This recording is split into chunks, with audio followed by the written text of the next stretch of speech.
Nous sommes dans le site docteurangélique.free.fr dans une série de leçons de philosophie réaliste en vue de la lecture de saint Thomas d'Aquin.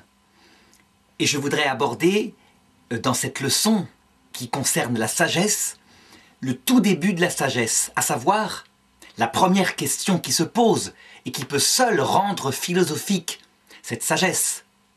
Est-ce qu'on peut atteindre par sa raison seule, donc indépendamment des religions révélées, est-ce qu'on peut atteindre par sa raison seule l'existence d'un être premier, créateur du monde?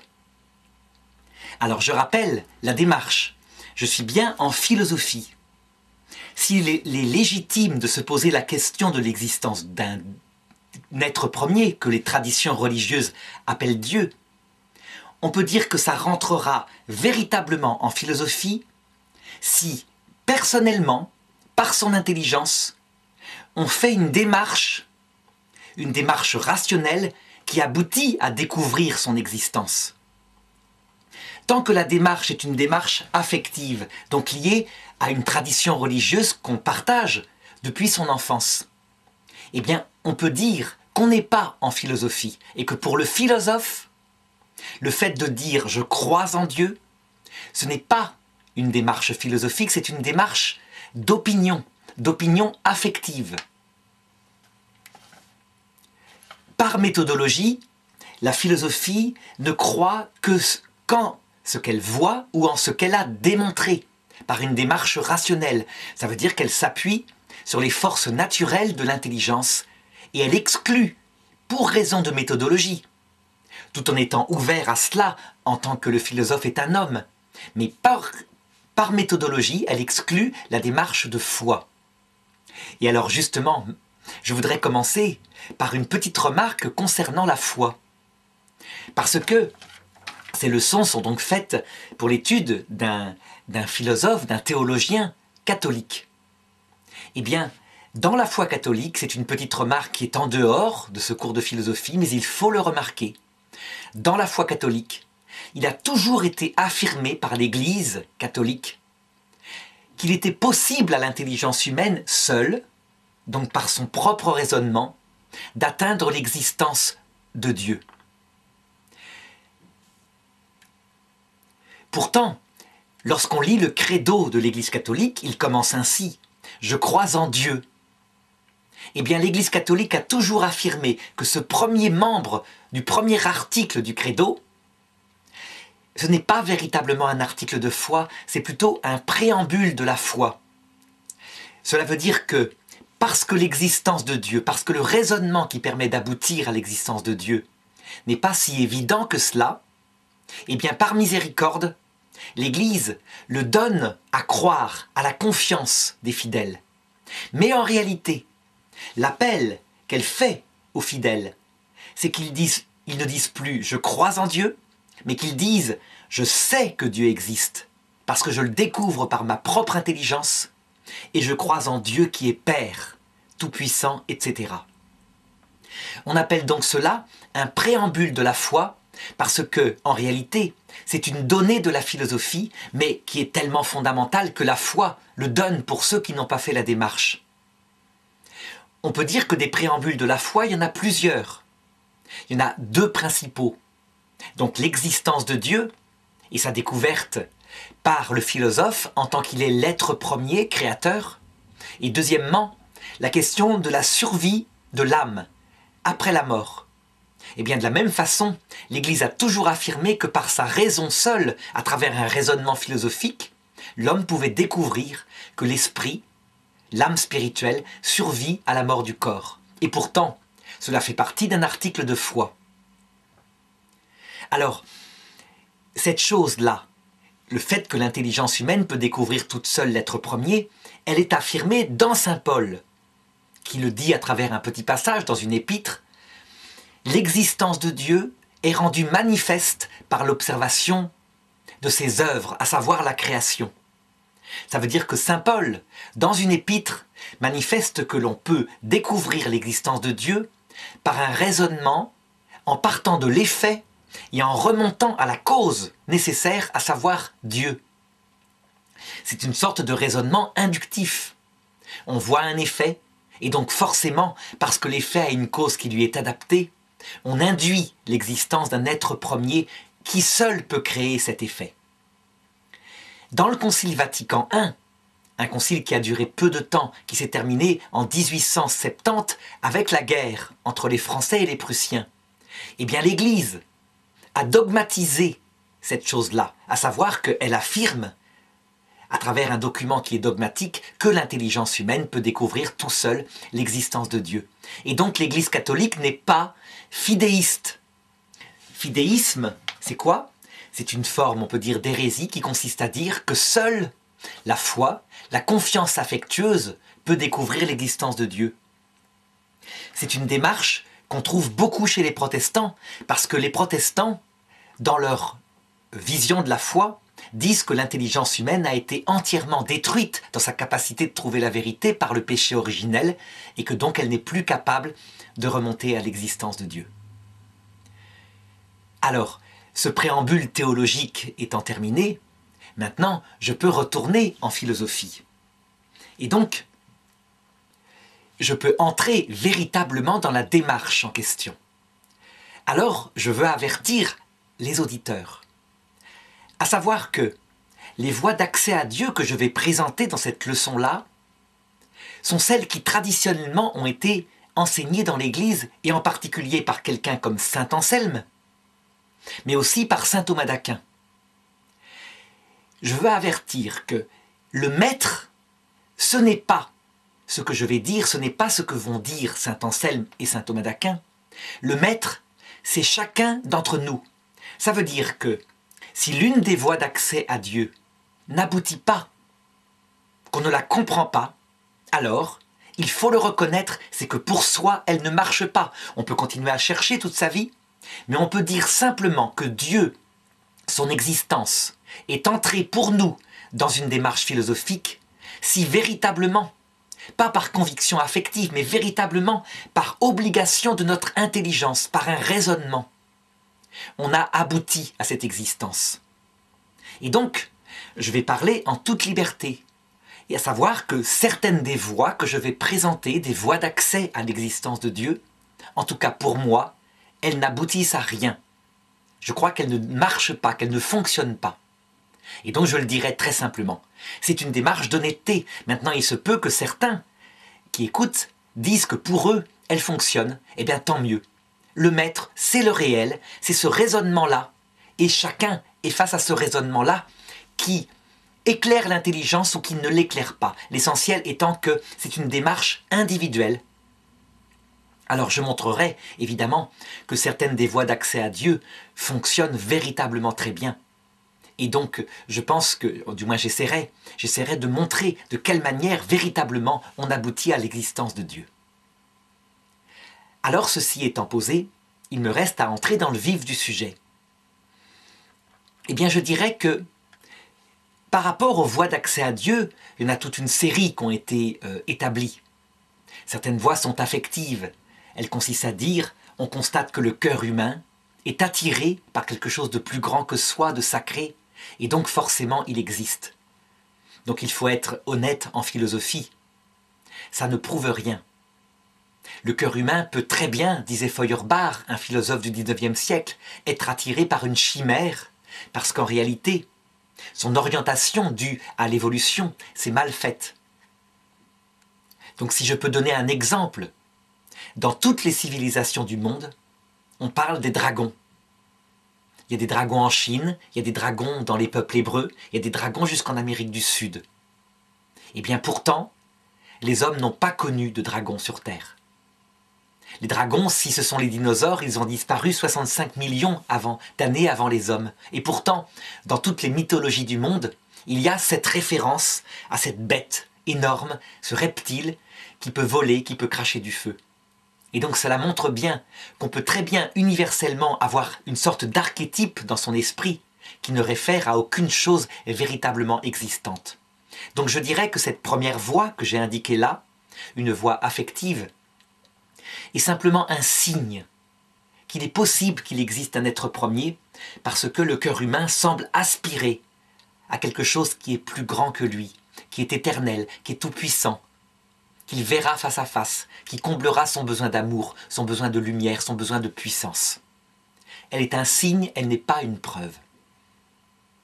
Alors il y a une deuxième série de preuves qu'on appelle les arguments ontologiques et qui ont été développés d'abord par saint Anselme au Moyen-Âge, mais aussi un peu plus tard à la Renaissance par Descartes, par René Descartes. Alors, je vais présenter ces arguments ontologiques que Descartes disait être tellement certaines, tellement absolues, que pour lui, lorsque les hommes seraient confrontés à cette démonstration, il n'y aurait plus d'athées sur Terre. Les deux arguments que je vais présenter ont quelque chose en commun, à savoir que elles raisonnent sur un concept et elles pensent pouvoir démontrer l'existence de l'être premier à partir de ce concept qui serait dans l'intelligence humaine. Alors, la première dit ceci. Je constate que dans mon esprit, je possède le concept d'être infini. C'est-à-dire qu'un être infini, je peux tout à fait conceptualiser ce que c'est.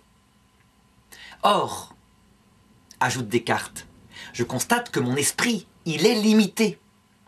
Il est restreint dans ma petite tête. Il peut connaître certaines choses, mais certainement pas l'infini. Et donc, dit Descartes, c'est que ce concept d'infini que j'ai dans ma tête ne peut pas venir de moi. C'est donc qu'il a été mis en moi par un être qui est infini, qui n'a pas de limite, et donc qui s'appelle Dieu. Le raisonnement paraît solide. Seulement, lorsqu'on le regarde de plus près, on voit que dès le départ, il pêche, c'est-à-dire qu'il faute, il a quelque chose qui ne va pas. Je veux parler du concept d'être infini. Donc il est évident que chacun comprend ce que je veux dire quand je parle d'un être infini. On peut penser à un être infini en taille, mais aussi infini qualitativement, infini en intelligence, en connaissance, au-delà des temps, au-delà des lieux. Cependant, lorsque je définis cet être infini, en réalité, je n'ai pas dans ma tête le concept d'infini en lui-même. D'ailleurs, il suffit de regarder comment, par exemple, je peux me représenter une droite en mathématiques qui serait infinie en taille. Eh bien, immédiatement, je me l'imagine comme une droite finie auquel j'ajoute des bouts, puis j'ajoute encore des bouts, et ça sans arrêt, sans cesse, sans cesse. Donc, dans mon esprit, à chaque fois, je ne possède que le concept d'une droite finie, et je nie son caractère fini. Donc c'est un mode de négation, mais je ne possède jamais en acte l'infini de ce concept. Et bien donc, à la base, lorsqu'on dit « je comprends ce que c'est qu'un être infini », c'est vrai, mais je le comprends de manière bancale, par mode de négation de quelque chose de fini. Et donc, en conséquence, tout le reste ne fonctionne pas. Cela ne veut donc pas dire qu'il existe en réalité un être infini, mais cela veut dire qu'en fait, mon esprit peut penser, par mode de négation, quelque chose qui potentiellement est infini, mais que je ne connais pas en acte. Le deuxième argument ontologique, qui ressemble au premier, qui est toujours un raisonnement dans sa propre tête, donc fondé sur uniquement un raisonnement interne de type presque mathématique, que Descartes croyait absolu. D'ailleurs, il réfléchissait enfermé dans quelque chose de très chaud. Il ne touchait pas au réel, Descartes. Il faisait des raisonnements de type intellectuel pur. Et donc il disait ceci.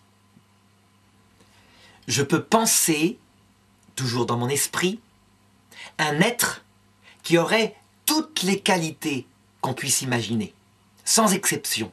Donc par exemple, justement, immense, infinie intelligence, infini amour, infinie puissance, capacité de créer à partir de rien de l'être, etc.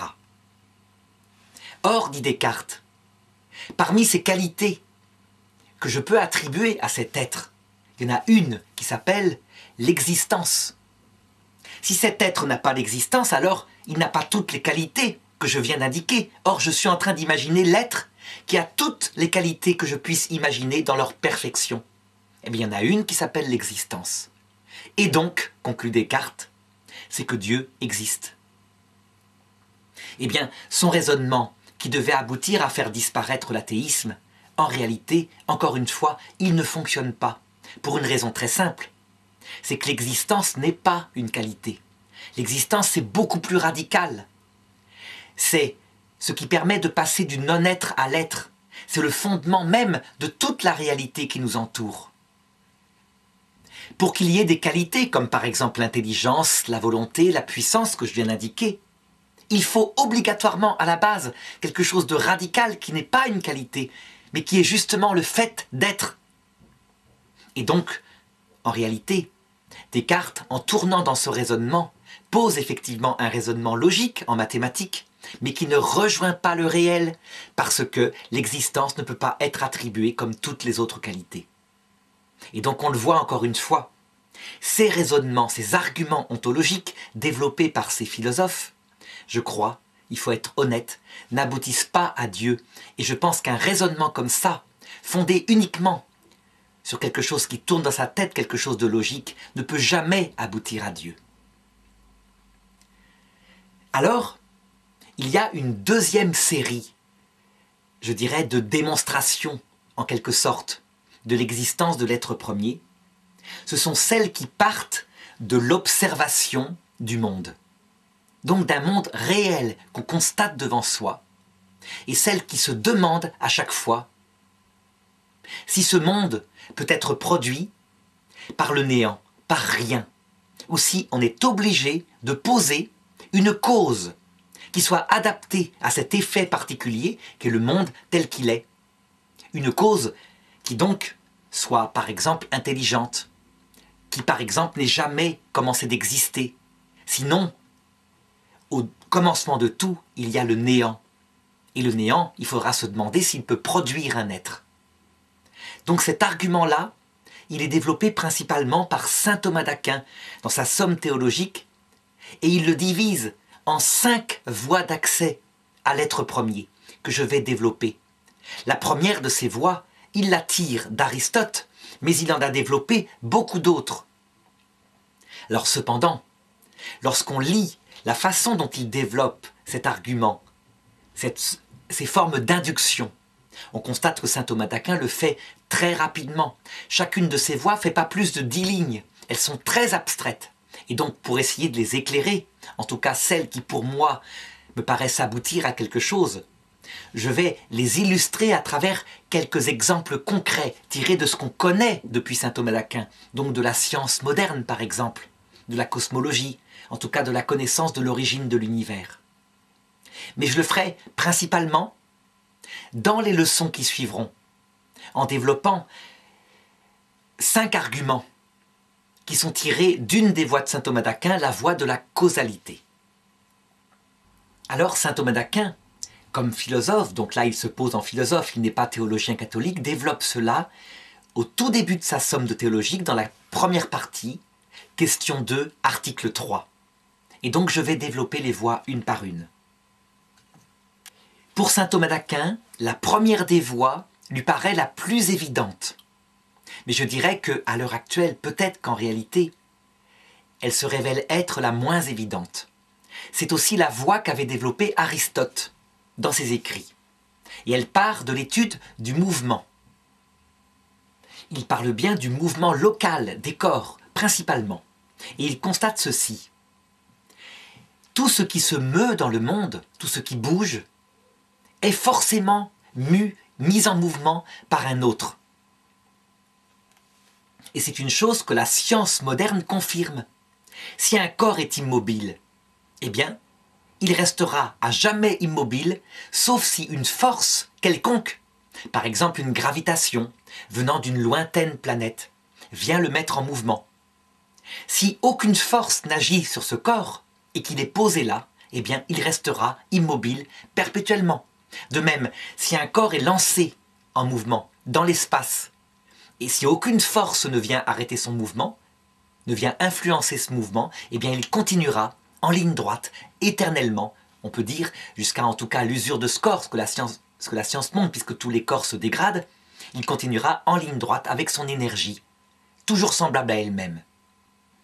Et il est vrai qu'un corps, tout seul, ne peut pas se mettre en mouvement tout seul par ses propres forces. Il a son mouvement immanent, mais c'est comme cela. Et donc si on regarde l'univers tout entier, on constate effectivement que tous les mouvements des astres, les mouvements des galaxies, ont été fondés, ont été lancés par le fait que d'autres corps les ont influencés. Par exemple, la forme des galaxies en forme de spirale, c'est dû à une force qui vient du centre de la galaxie. Mais cette force elle-même, elle vient d'autre chose qui a mis en mouvement cette galaxie.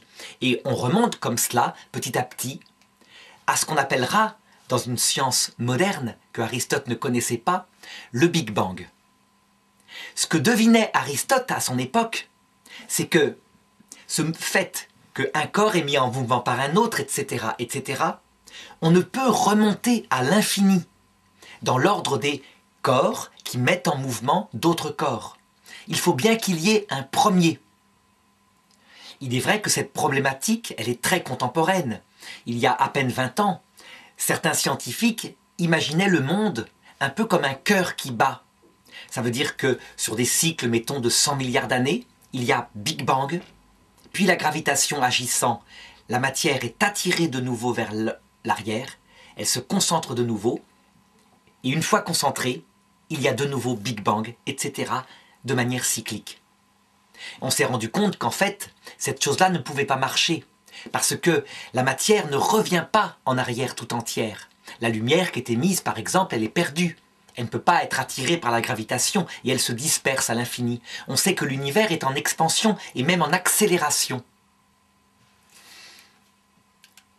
Ça veut dire qu'on a découvert récemment que loin de revenir vers son centre, le fruit de ce Big Bang, les galaxies, plus elles sont éloignées de nous, plus elles semblent s'accélérer, comme si une force venant peut-être du vide les attire à se disperser de plus en plus. Et donc la science moderne admet tout à fait qu'il faut bien un commencement à ce mouvement, et que tous les mouvements des astres qu'on constate ont une cause première, qui est le Big Bang. Les effets du Big Bang provoquent toute la série des mouvements qui aboutissent au monde tel qu'il est. Et le monde tel qu'il est, on peut prévoir comment il va se transformer peu à peu en s'étendant au cours des milliards d'années. Alors le raisonnement de saint Thomas, et c'est là qu'il devient plus difficile lorsqu'il est confronté à la science contemporaine, il consiste à dire ceci. Est-ce que cette première cause du premier mouvement, peut être soi-même sa propre cause? Ça veut dire, en gros, si je traduis en termes contemporains, est-ce que le Big Bang peut s'être mu lui-même dans son explosion? Eh bien, je dirais que la science contemporaine répond plutôt oui. À savoir que, étant une masse extrêmement concentrée dans un lieu, si on peut dire, enfin, elle est ce propre lieu puisqu'il n'existe rien en dehors, cette masse qui est apparue au point de départ crée son propre espace. Eh bien, elle est tellement concentrée que par la pression interne, elle provoque elle-même sa propre explosion. Donc on dirait que cette première voie qui fait qu'on est forcément mu par un autre, en réalité, là où elle pose problème, c'est plutôt sur l'origine de cette matière qui est apparue dans le Big Bang. Ça veut dire qu'en réalité, cette première voie, peut-être, en tout cas pour moi, ne fonctionne plus à notre époque, mais elle est rattrapable par une autre des voies que va développer saint Thomas d'Aquin, à savoir comment est-ce qu'a pu apparaître cette matière qui a donné le Big Bang, qui à ce moment-là peut exploser par elle-même, par ses propres forces, sans qu'il n'y ait besoin d'autre chose, à savoir que Dieu n'a pas donné un mouvement, n'a pas impulsé un mouvement, mais il a donné l'être. C'est quelque chose de beaucoup plus radical. Donc, je le reconnais, pour moi, cette première voie, elle n'aboutit pas vraiment. Mais il y en a d'autres. Et c'est justement la deuxième voie développée par saint Thomas qui me paraît pouvoir résoudre la première voie qui, selon moi, n'aboutit pas. Selon saint Thomas, elle se prend de la cause efficiente. Et je dirais en particulier de la cause efficiente des êtres. On ne connaît pas d'être qui n'est pas une cause efficiente, c'est-à-dire quelqu'un qui est à son origine. Par exemple, je suis là et j'ai 2 parents, obligatoirement. Et de même pour tous les êtres humains. Tous les êtres humains qui ont passé sur Terre ont eu des parents. Et on peut remonter comme cela le cours du temps à travers ce que les scientifiques appellent l'évolution. On ne sera pas coincé par la question qui est premier entre la poule et l'œuf. En réalité, ce qui est premier, c'est les deux. Ça veut dire que la poule pond des œufs, mais avant elle, il y a des êtres qui ont été à l'origine de tout cela. Et donc on remonte de cause efficiente en cause efficiente. Et saint Thomas le remarque, on ne peut pas remonter à l'infini dans l'ordre des causes efficientes. C'est d'ailleurs une chose qui est tout à fait confirmée par les découvertes de la science moderne, à savoir que ce monde a un commencement. À savoir que les êtres, au départ, qui ne sont pas vivants, eux-mêmes procèdent par cause efficiente d'autres êtres, comme des galaxies qui ont explosé, qui ont donné une matière de plus en plus complexe, etc., jusqu'à remonter au Big Bang. Cependant, le Big Bang, qui est le premier de tous les êtres, qui contient d'ailleurs la matière de tous les êtres qui ont suivi par la suite, qu'est-ce qu'il a comme cause efficiente de son être? Eh bien, je dirais qu'il y a 2 possibilités. Soit, comme le disent certains savants actuels, c'est le néant qui aurait donné ces êtres.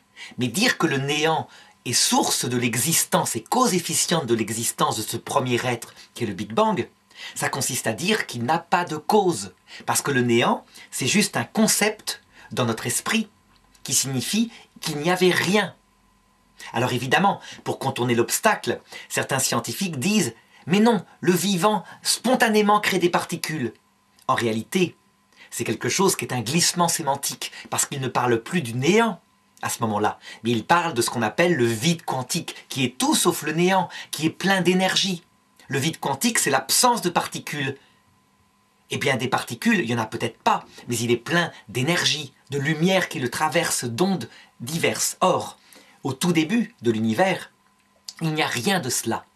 Donc, soit on dit que le néant est créateur de ce Big Bang, et à ce moment-là, ça consiste à dire qu'il y aurait quelque chose qui n'aurait pas de cause, soit on est contraint, en suivant Albert Einstein d'ailleurs, de dire que forcément, il existe un être qui n'a pas de cause efficiente, donc qui existe depuis toujours, et qui peut, lui, être cause de la matière, à savoir du Big Bang, qui, lui-même, donnant le mouvement, l'impulsion à l'univers, est source de tous les mouvements qu'on constate jusqu'à maintenant.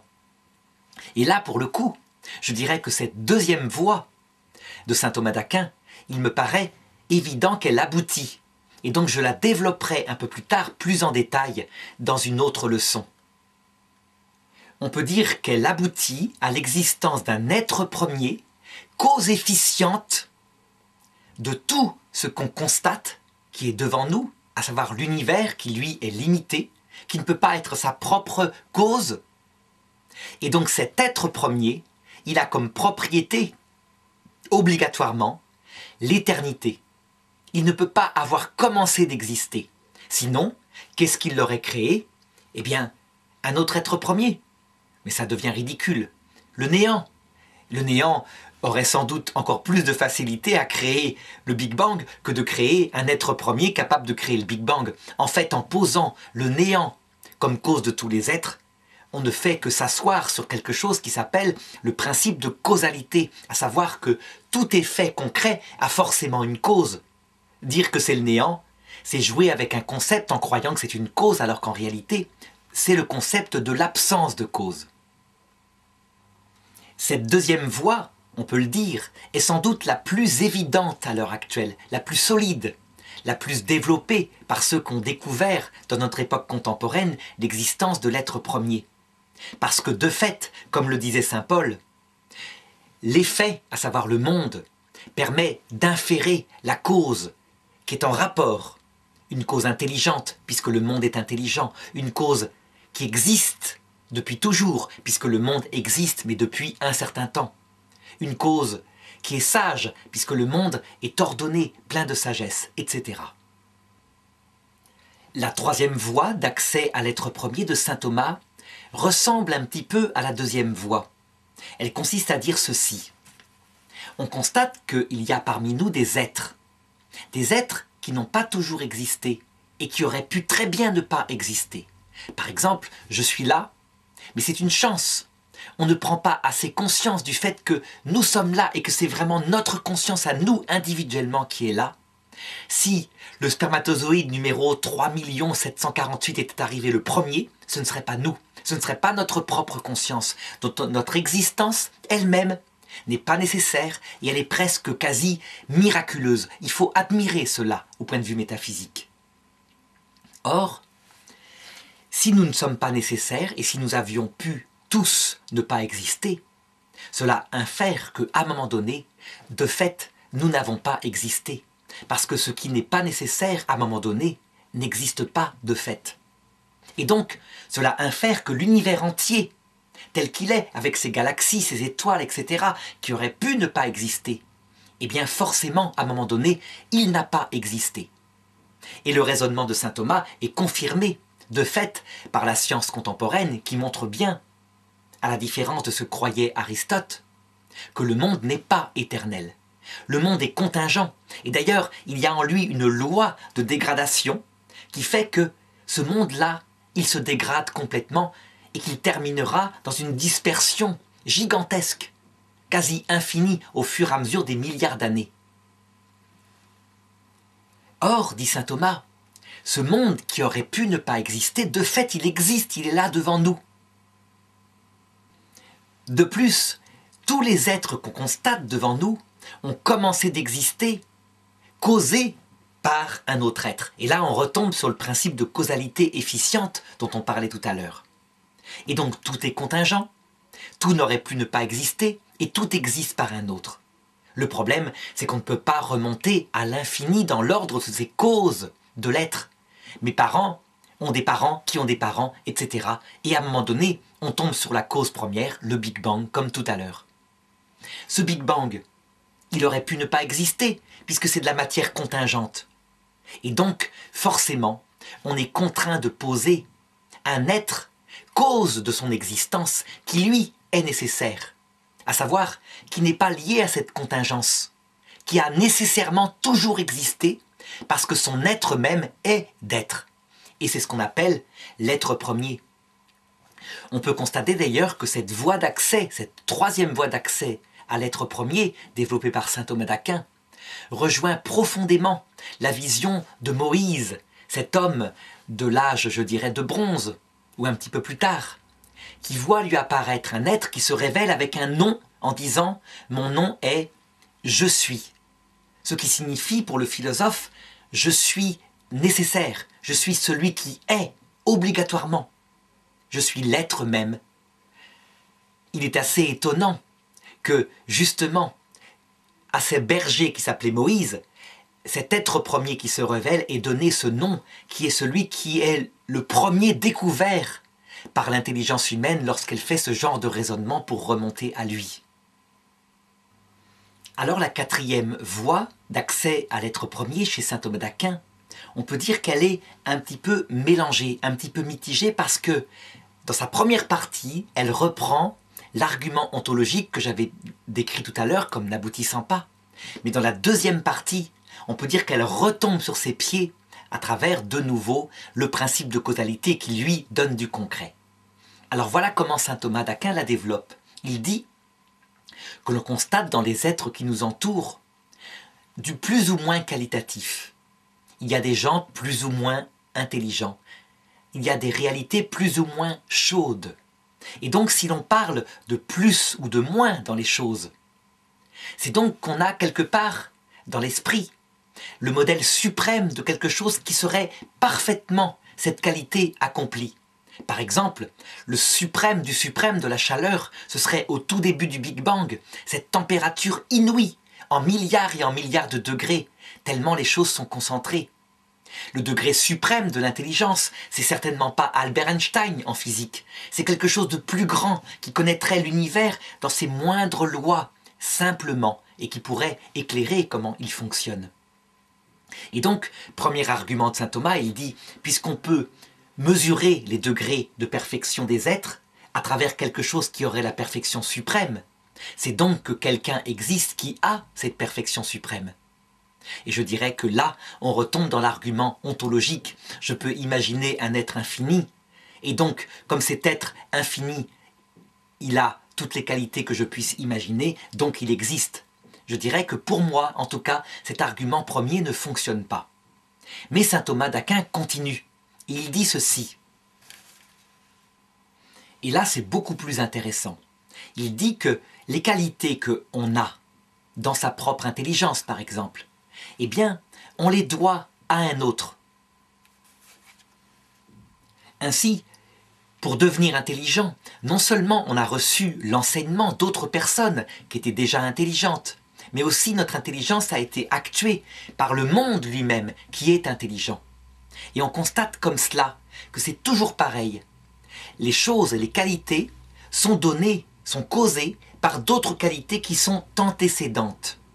Je peux dire que si je mets un enfant, par exemple, dans l'absence totale de fréquentation de livres, mais aussi dans l'absence de sensations par rapport au monde, eh bien, il ne pourra jamais développer son intelligence.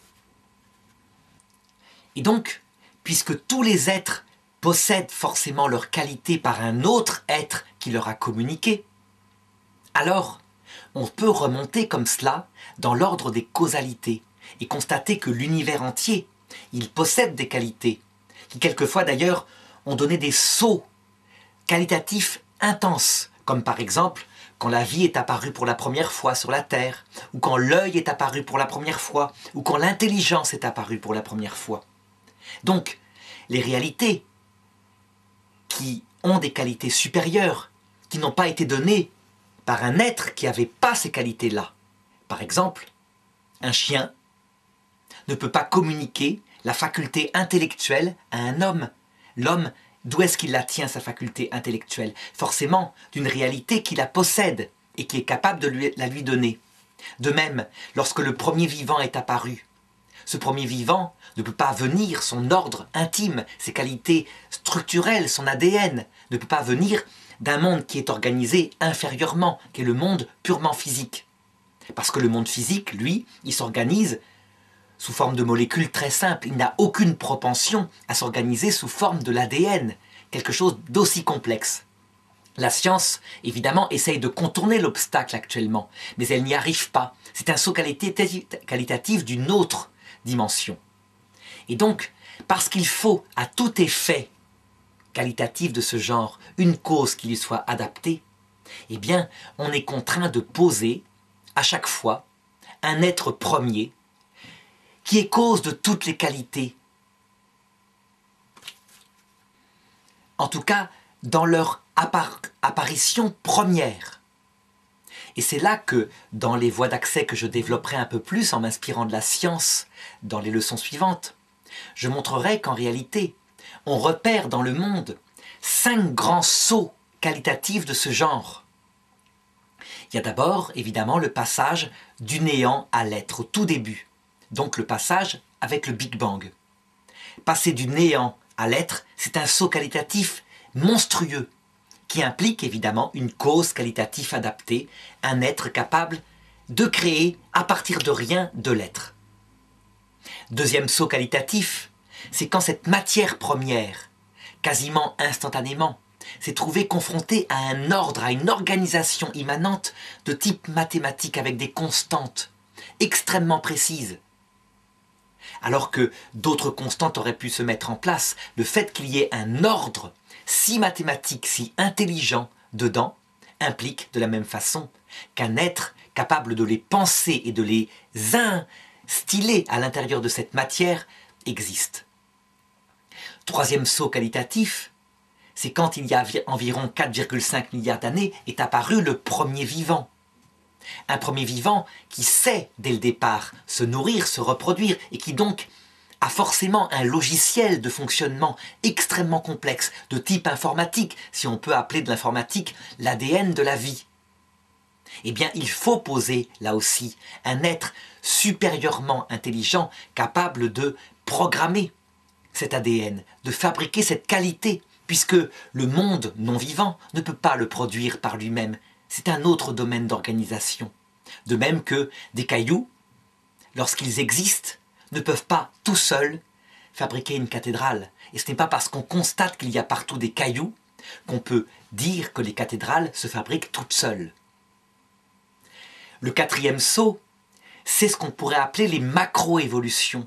Ça veut dire à chaque fois qu'il est apparu quelque chose de radicalement nouveau dans la vie, impliquant un ADN codant radicalement nouveau.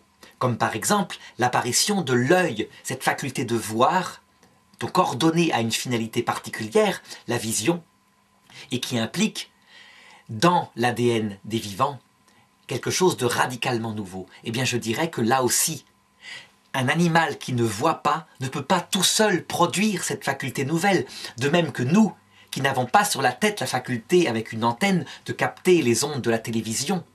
Eh bien, nous ne pouvons pas les produire comme ça. Cette faculté-là ne peut pas exister en nous par hasard. Si un jour un homme a cette faculté-là, il faudra que quelqu'un d'intelligent, par exemple des ingénieurs, des biologistes, ait codé l'ADN, l'ait ajouté par OGM dans des êtres humains, nos descendants. Et donc c'est preuve qu'il y a intelligence là-dessous. Et enfin, cinquième saut qualitatif, l'apparition de l'esprit humain. Cet esprit qui est là, qui n'est pas réductible à l'esprit, je veux dire à la faculté des animaux, à leur psychisme. Les animaux supérieurs sont intelligents pour se nourrir, pour se reproduire, donc pour des activités matérielles et sensibles. Mais l'intelligence humaine, qui n'a pas d'organes, qui n'a pas d'ADN nouveau, et qui est capable de comprendre tout potentiellement, y compris des choses abstraites, spirituelles, eh bien, elle est un saut qualitatif nouveau, qui n'est pas produit par le cerveau tout seul.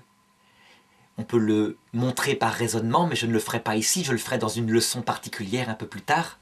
Et donc forcément, elle aussi a une cause efficiente qui lui est adaptée, à savoir un être premier, non seulement intelligent, mais capable, à partir de rien, de créer de l'être qualitatif.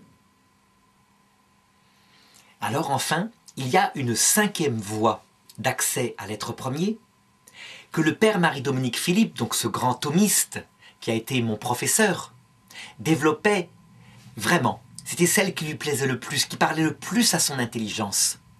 Et elle se prend de la cause finale. Et voilà comment je pourrais la développer. On constate que les êtres agissent en vue d'une fin. Par exemple, ma faculté de voir, elle est finalisée par la finalité qui est justement l'acte de voir. Et cet acte de voir lui-même, il est finalisé par quelque chose comme ma survie individuelle, mais aussi par le développement de mon esprit. Et on constate cette finalité dans tous les domaines des êtres. Je ne veux pas dire par là que tout ce qui est dans les êtres n'implique pas une part de hasard. Mais je veux dire que dans ce qui se voit de plus qualitatif dans les êtres, on constate cette finalité. L'œil est fait pour voir, il n'y a rien à dire de plus. Le fait qu'on ait deux yeux permet de voir en relief, c'est un fait. On ne peut pas dire autre chose. Alors évidemment, pour se débarrasser de cette voie par la cause finale, les évolutionnistes disent bien que tout cela n'est en fait le fruit que du hasard, et qu'en réalité, l'évolution n'a pas de finalité. C'est juste parce que, de fait, une mutation s'est révélée utile pour une finalité qui est la survie de l'individu, malgré tout, et bien qu'elle a été gardée. Et donc leur raisonnement consiste à contredire cette cinquième voie de saint Thomas d'Aquin en disant qu'une force aveugle peut par exemple aboutir à l'apparition du sens de la vue, par hasard. Mais le problème, c'est que quand on observe les choses de beaucoup plus près, on constate qu'en réalité, il y a une série de mises en place, même chez les évolutionnistes, d'ADN, puis d'ADN nouveau, qui au départ n'est pas fonctionnel. Et donc si on pose cette force purement aveugle, sans qu'il y ait aucune finalité, mais que simplement elle est gardée parce qu'elle est utile, eh bien, par le propre raisonnement de cette théorie de l'évolution, appliquée aux macro-évolutions, on pourra dire que l'œil, qui ne voit pas encore, qui est inutile, qui est un ADN pesant, qui sert à rien, sera éliminé par sélection naturelle, parce que l'animal, je ne sais pas, il a un début de verrue sur la tête, mais qui ne voit pas encore, qui lui sert à rien, qui fait qu'il court moins vite, je ne sais pas quoi. En tout cas, il se fait manger en premier. ou alors il n'arrive pas à se reproduire parce qu'il est très laid. Darwin d'ailleurs reconnaissait que toute sa théorie de l'évolution appliquée aux macroévolutions, donc à l'apparition d'organes radicalement nouveaux qui finalement, on le voit, ont une finalité. Eh bien, elle coince sa théorie en particulier sur l'apparition de l'œil, mais sur bien d'autres organes comme l'audition, avec sa finalité qui est d'entendre. Eh bien, saint Thomas d'Aquin fait le raisonnement exactement inverse des évolutionnistes, en tout cas lorsqu'il l'applique à la macroévolution. Pour les petites évolutions comme l'allongement d'une patte, ça, il n'y a pas de problème, ça marche très bien. Mais pour les grands de sections qualitatives nouvelles, saint Thomas d'Aquin fait le raisonnement inverse en disant qu'il faut forcément admettre quelqu'un qui pense cette finalité, qui pense chacune de ces structures nouvelles, puisque visiblement elles aboutissent à une fonction finalisée, à savoir le fait de voir. Et donc saint Thomas d'Aquin concluait en disant « Nous sommes contraints de poser un être premier, créateur, qui avait une finalité dans son acte créateur. Il a fait l'œil en vue de voir, il a fait l'intelligence en vue de connaître. Et la vie elle-même, dans toute sa foison, son foisonnement, a comme finalité de vivre et de persister dans sa survie. Alors certes, cette finalité immanente à la vie dans ses forces aveugles, par exemple les bactéries, qui consistent à vivre, à survivre, aboutit à certaines choses produites par le hasard, comme par exemple, si une bactérie, par hasard, développe une forme particulière qui lui permet de se déplacer un tout petit peu plus vite que les autres bactéries, il se peut que, survivant mieux à ses prédateurs, elles se reproduisent et que là, il y ait un effet qui s'est produit purement par hasard. Non, le problème est ailleurs. Le problème, ce sont les grandes sections d'ADN, tout ce qui implique de la nouveauté radicale. Donc, je le dis, la théorie de Darwin est vraie en ce qui concerne les microévolutions, l'allongement d'une patte qui permet de plus vite courir à une bestiole. Mais elle ne peut expliquer, et saint Thomas d'Aquin le montre parfaitement, l'apparition de facultés radicalement nouvelles, finalisées par une opération vitale radicalement nouvelle. Et c'est là où saint Thomas d'Aquin pose, par le mode de la finalité, l'être premier. Cette voie-là, cette cinquième voie, est rejointe évidemment par les autres voies, qui elles vont regarder la cause efficiente, à savoir celui qui a posé la structure de tous ces êtres qui ont des finalités nouvelles. Et cette cause efficiente, elle aussi, évidemment, elle implique un organisateur, quelqu'un qui est intelligent pour le fabriquer. Alors, qu'est-ce que je conclurai de cette première leçon? Eh bien, je conclurai que, comme je l'ai dit au début, à chacun de réécouter ou de relire directement dans le texte chacune des 5 voies de saint Thomas d'Aquin et de faire un peu comme je l'ai fait. Si une de ces voies lui paraît aboutir, qu'il la garde. Si une autre voie ne lui paraît pas aboutir, qu'il l'évacue. Ce qui est certain, c'est que moi, comme simplement quelqu'un qui réfléchit, appuyé sur un géant, qui est saint Thomas d'Aquin, je vais développer dans les leçons qui vont suivre les voies qui m'ont paru le plus clairement manifester l'existence d'un être premier. Et personnellement, je peux le dire en toute vérité, je suis déiste. Je suis aussi croyant. Mais comme philosophe, je suis déiste. Ça veut dire que je pense véritablement, avec une évidence absolue, sans qu'il n'y ait jamais de doute. Simplement, en observant le monde tel qu'il est, je pense vraiment avoir pu découvrir par ma raison toute seule l'existence de l'être premier. Donc je ne dis pas que je crois en l'existence de Dieu, je peux dire en toute vérité que je sais que Dieu existe.